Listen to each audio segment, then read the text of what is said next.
Tihar jail کے انتہائی حساس سیل میں کیا ہوا؟ یاسین ملک کی حالت تشویشناک، ڈاکٹرز نے کیا کہا؟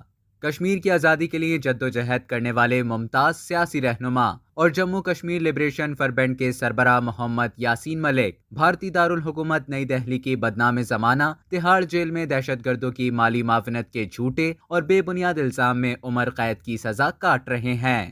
بھارت میں واقع تہاڑ جیل کے سب سے حساس حصے میں قید حریت رہنما کو جب ربیہ قتل کیس میں عدالت میں پیش ہونے کی اجازت نہیں دی گئی تو انہوں نے بھوک ہڑتال کر دی۔ یاسین ملک کو جب ناشتہ دیا گیا تو انہوں نے کھانے سے انکار کر دیا اور مسلسل بھوکے رہے۔ یاسین ملک کو تہاڑ جیل کے انتہائی حساس سیل میں قید رکھا گیا، جہاں طبیعت خراب ہونے پر انہیں اسپتال منتقل کر دیا گیا۔